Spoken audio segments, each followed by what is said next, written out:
Môžete sa kľudne, povedzme, že priateľskom duchu porozprávať s ľuďmi, ktorí prišli byť tam predsedu Telo Bugára, takisto Abela Ravasa, ktorý bol koordinátorom socialistického, teda tohto strategického materiálu, pána Ištvana Lavreka, ktorý je šéfom organizácie iniciatívy Klub Gemerskej, a pána Petra Krajňáka, prešovského okresného predsedu. Takže títo ľudia môžu vám, čo chcete, čo potrebujete povedať tomu, čo tu máme na stole pred sebou všetci. Takže ešte raz Dobrý deň, vítam vás aj ja. Ako viete, my sme minulý rok avizovali a začali sme vás informovať o tom, že tvoríme taký dlhodobý koncepčný materiál Vízia 2016, ktorý nemá byť volebným programom, ale má aspoň teda zo strany Mostu HÍD načrtnúť, ako by sme chceli riešiť niektoré problémy. To znamená, že sú tam problémy, ktoré určite budeme vedieť vyriešiť za krátky čas. Sú také, ktoré možno, že za jedno volebné obdobie, ale sú také, ktoré budú potrebovať na riešenie viac volebných období. Minulé, tí, ktorí z vás boli na tej prvej tlačovke, kde sme informovali o tej prvej časti, to znamená vôbec ako si predstavujeme život Maďarov na Slovensku, tak určite viete, že to bol tiež obšírny materiál. Druhá časť tejto vízie bola hospodárska politika, tu sme tiež minulý rok teda predstavili a teraz ideme s treťou časťou, ktorá fakticky chcem načrtnúť niektoré, nie všetky, ale niektoré z hľadiska Mostu najdôležitejšie body, ako by sme sa mali postaviť v chudobe a v rámci chudoby samozrejme aj rómskej problematike. Ešte predtým, čo by som začal aspoň teda vyzdvihovať niektoré časti, niektoré veci z tohto dlhšieho teda programu vízie, by som chcel aj ja znovu teda predstaviť kolegov. Abel Ravas je sociológ, ktorý momentálne je štipendista na Kolumbijskej univerzite v New Yorku a dá sa povedať, on je ten, ktorý vôbec celú víziu koordinuje, celú, nie len túto časť. Samozrejme, čo sa týka tejto časti, tak dá sa povedať, že je to výsledok jeho práce. Samozrejme, Peter Krajňák už bol predstavený, je poslancom miestneho prešovského zastupiteľstva, teda mestského prešovského zastupiteľstva a takisto aj Košickej ľudský. No a kolega Štefan Lavrek je učiteľ a ako bolo povedané, má na starosti a robí iniciatívu KURK, o ktorej tiež budeme niečo hovoriť. Som Štefan Lavrek, som z Rimavskej Seči a pracujem ako učiteľ na základnej škole v Tornavi a hlavne v 3. sektore. V roku 2012 sme založili KURK, neziskovú organizáciu, kde sme chceli zapojiť miestnych aktivistov do jednotlivých aktivít a hlavným cieľom bolo to, že už dlhé roky rozprávame tam my medzi sebou rómski aktivisti, že čo by sme mali riešiť a nikto nás nepočúval doteraz.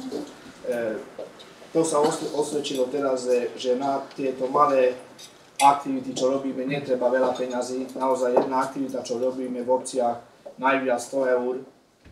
Sú to veľmi malé peniaze a tak môžeme povedať, že taká malá pomoc ľuďom, ale pre tých ľudí, ktorí tam žijú, je to veľmi dôležité. A to je veľmi dôležité, že tieto ľudia, všetky tieto aktivity akože robia z vlastnej sily. Oni to robia, oni na tom pracujú. Spomeniem nejakých konkrétnych činností, čo sme robili. Napríklad v jednej obci sme vyriešili 6-ročnú taký naozaj veľmi malý problém, že 6 rokov tam nefungovalo verejné osvetlenie, kde bývajú Rómovia. Išiel som za starostom, že to treba nejak riešiť, on povedal, že obec nemá na to 400 eur. Tak ja som za tým išiel a to nám stálo 70 eur. Teraz ešte chcem naozaj poďakovať nielen v mojom mene, ale v mene členov KURK za pomoc Mostu HÍD, lebo naozaj podľa mňa aj podľa členov, že asi jediná strana, ktorý nás počula, pomohol. V materiáli sa nájdú aj také riešenia, ktoré boli už v nejakej forme alebo do istej míry súčasťou aj už tých častí, ktorých sme už publikovali, či už ide o maďarskú národnostnú stratégiu alebo hospodárskú stratégiu. Vyzdvihol by som bod 6d o tom, že štát by mal určovať jazykové práva menšín nie na základe hlásenia národnosti, ale na základe používania jazyka. Pre rómske menšiny, rómsku menšinu, toto riešenie je možno aj viac dôležité než pre Maďarov, lebo tam tie etnické alebo národnostné a jazykové pomery sú veľmi podobné, ale v prípade rómskych menšín to nie je tak. Tiež v prípade bodu 2a alebo 2b, kde riešime zamestnanosť evidovaných nezamestnaných, to komunikuje s našou hospodárskou politikou.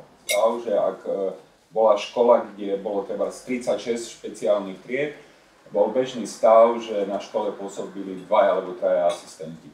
Riešilo sa to tak, že teda boli daní prevažne na prvý stupeň. Ten prechod, či už z materskej školy alebo z 0. ročníka, zabezpečovali pomocou učiteľom 1. ročníka.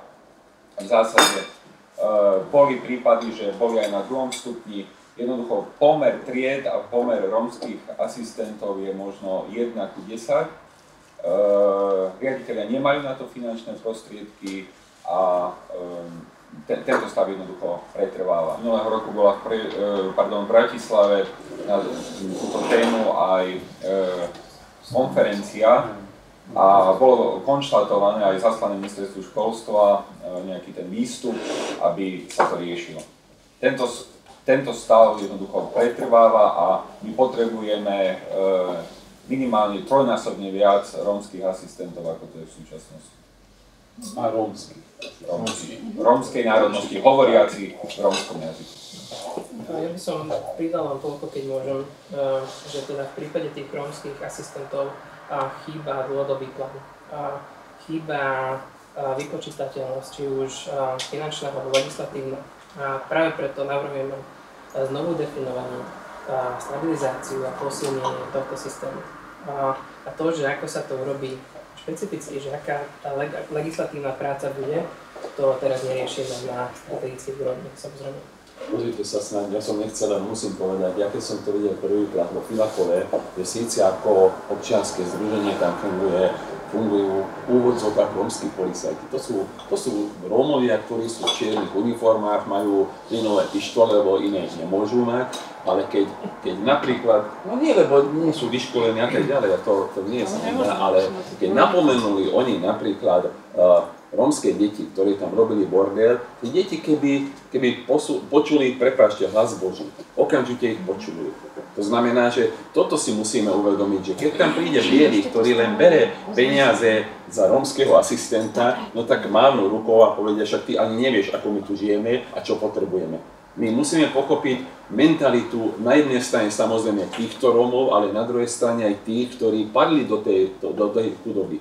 Veľa ľudí medzi nimi sú takí, ktorí nie preto, že chceli, ale povedzme o rozvode, o tom, že nedostali zamestnanie, nemohli vyplatiť hypotéky a tak ďalej, stratili všetko.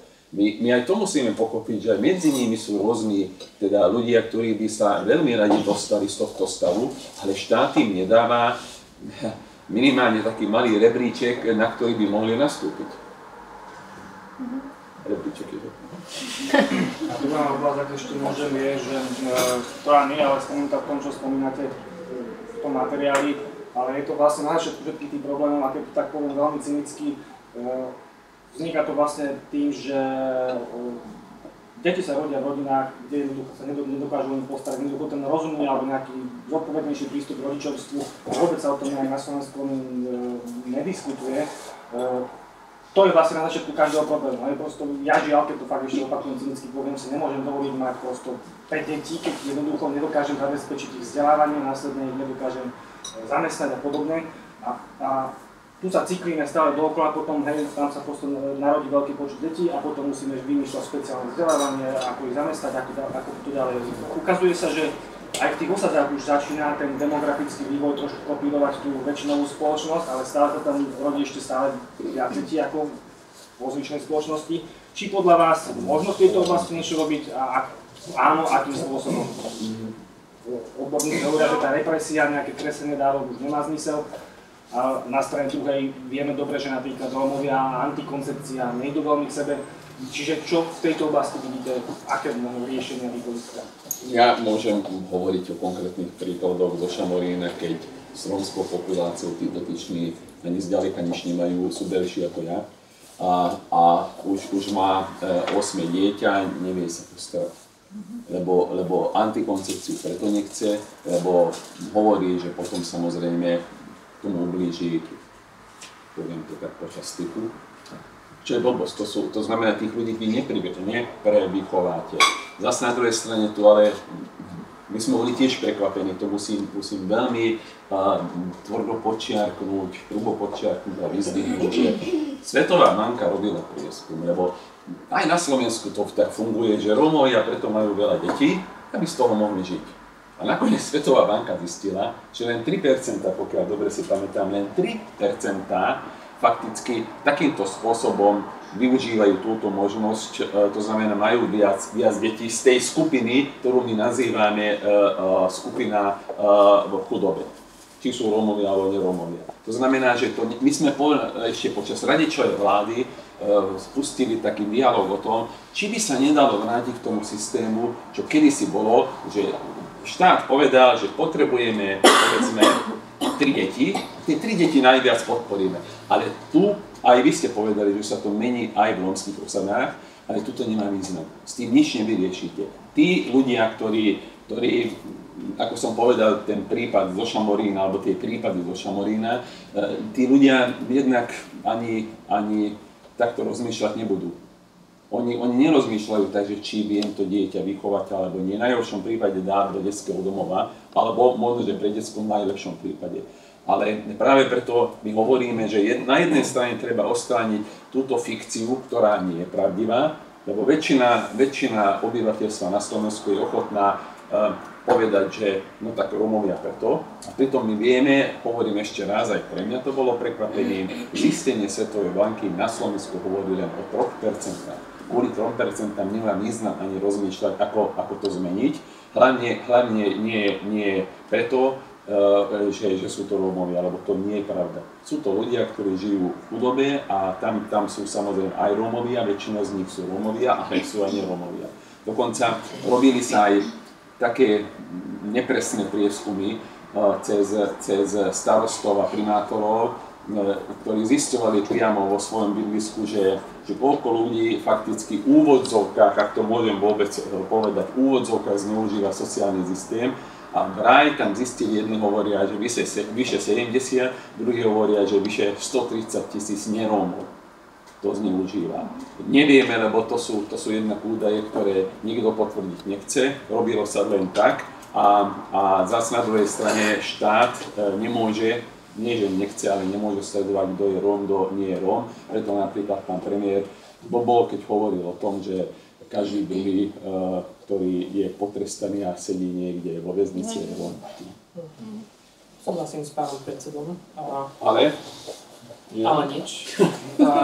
Podiela počet tých, ktorí majú viac ako 4 deti, a v okruhu tých, ktorí sú poberateľmi dávok hmotnej núdzi, je marginálny.